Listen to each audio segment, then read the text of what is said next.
दोस्तों नमस्कार। मैं हेमंत मलिक अपनी YouTube channel gardening tips by Hemant Malik पर आपका फिर स्वागत करता हूं। दोस्तों आज की जो वीडियो वो है तुलसा जी के पौधे को लेकर। सनातन धर्म में हर घर में तुलसा जी का पौधा जरूर पाया जाता है। तुलसा जी का औषधीय महत्व बहुत है, धार्मिक बहुत बहुत है। इसके महत्व पर तो हम बाद में चर्चा करेंगे, लेकिन आज जो वीडियो इस बात पर है कि ज़्यादातर घरों में तुलसा जी का पौधा सर्दियों में मरने लगता है। तुलसा जी सर्दियों में सूख जाती है, तो उसके क्या कारण है कि सर्दियों में क्यों सूखती है? तो उसका तो कारण ये है कि ये पौधा डीप डोरमेंसी में चला जाता है। डीप डोरमेंसी में जाने के बाद भी जो कारण होता है मरने का, वो होता है कि इसका तना मजबूत नहीं होता है। तो इस समय आज मई का महीना चल रहा है, अगर हम तुलसा जी के पौधे पर कुछ बेसिक काम कर ले तो आपका पौधा सर्दियों में बिल्कुल नहीं मरेगा। तो उन्हीं 3-4 टिप्स में आपके साथ चर्चा करूंगा। तो दोस्तों जैसे भी इसके लिए सबसे जरूरी है पौधे का नाम बनना कि पौधे का तने का मजबूत होना। पौधे का तना मजबूत होने के लिए क्या करना होता है कि सबसे पहले जो पौधे की ऊपर की ग्रोथ है, इस समय आप पौधे की ग्रोथ को ऊपर से काट दें। जहाँ से आप काट देंगे वहाँ से नया नया फुटाव आ जाएगा, और जो पौधे की ताकत इसके ऊपर के बढ़ने में लग रही है वो इसके नीचे से तना मजबूत होने में लगेगी।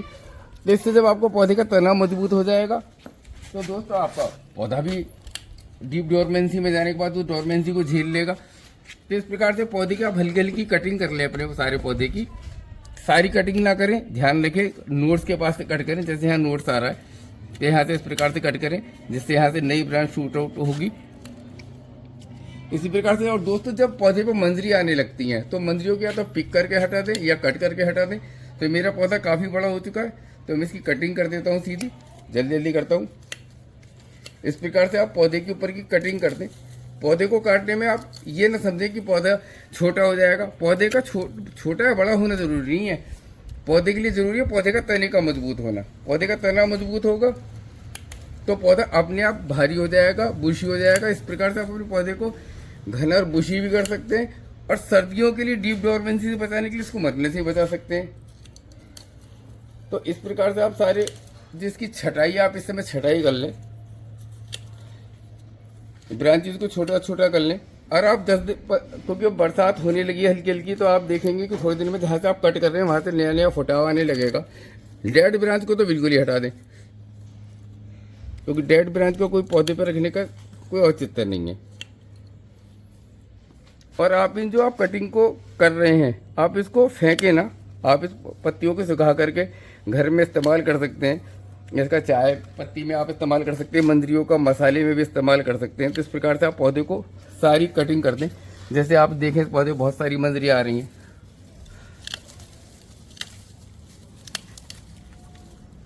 दोस्तों पानी के बारे में तो आप जानती हो इसको पानी कैसे देना होता है। दोस्तों पानी देते समय ना तो इसको अंडर वाटरिंग पसंद है ना ओवर वाटरिंग पसंद है। तो पानी का विशेष ध्यान देंगे, जब मिट्टी गीली हो तो आप इसे पानी ना दें। अब आप कहेंगे जैसे सनातन धर्म में तो सुबह सुबह तुलसा जी को पौधे को पानी देना होता है, हमारे घर की परंपरा है। तो दोस्तों अगर आप देख रहे हैं कि बरसात में आपको पौधा बाहर रखा हुआ है और उसके अंदर पानी बहुत है, तो बड़ी लोटी में ना लेकर छोटी सी लोटिया में आप पानी दे दें, तो आपकी परंपरा भी पूरी हो जाएगी। और पौधा जो ओवर वाटरिंग की वजह से जो रूट डैमेज होता है वो भी नहीं होगा, और आपका पौधा मरने से बच जाएगा। और दोस्तों इस समय आप इस पौधे को चाहे तो फर्टिलाइज भी कर सकते हैं। फर्टिलाइज करने के लिए आप इसमें सिर्फ कोई केमिकल खाद ना दें, सिर्फ गोबर का खाद दें। गोबर का खाद सबसे बढ़िया खाद होता है। गोबर में नाइट्रोजनस फर्टिलाइजर होता है, वो उसमें एनपीके की मात्रा बहुत अच्छी होती है, कैल्शियम्स होते हैं, मिनरल्स होते हैं, जो पौधे की ग्रोथ के लिए बहुत बढ़िया काम करते हैं। तो दोस्तों इस प्रकार से ये मैंने पौधे की छटाई कर दी है। तो अब आप देख सकते हो कि जो पौधा पहले झाड़ी जैसा लग रहा था, अब वो पौधा कितना देखने में भी खूबसूरत लग रहा है। ठीक है, और आपने पौधे को सर्दियों में मरने से भी, जो डीप डोरमेंसी में जाकर पौधा मरने लगता है, तो आपने उसके लिए पौधे की स्टेम को मजबूत कर रहे हैं। अब आप इसकी स्टेम देखो मजबूत, पहले चीज में इसकी एक बार कटिंग कर चुका हूँ पहले। तो ये इसका जब स्टेम मजबूत हो जाएगा तो पौधा मरेगा नहीं। मंजरी वाले पोर्शन को बिल्कुल हटा दें, क्योंकि जो पौधे की ताकत उसके तने को मजबूत में होने में लगनी चाहिए, वो मंजरी में पकने में लग जाती है।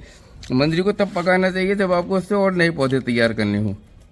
तो हमारा कोई इससे नए और पौधे तो उगाने नहीं है, तो मंजरी को तो आप समय समय पर हटाते रहें। जैसे आपके पौधे पर मंजरी आए आप मंजरी को पिक करके हटा दें, क्योंकि मंजरी का बनना एक इसका नेचुरल प्रोसेस है तुलसा जी के पौधे पे। जैसे बाकी पौधों पे फूल आते हैं, फल आते हैं। इसी प्रकार से तुलसी जी के पौधे पे मंजरी आती है, तो मंजरी को आप पिक करके अलग कर दें और आपका पौधा आप देखेंगे कि आप 15 दिन बाद देखना, आपका पौधा जब आप इस प्रकार से कर लोगे आपका पौधा कितना घना और बुशी हो जाएगा और आपका जो स्टेम था वो भी मजबूत हो जाएगा।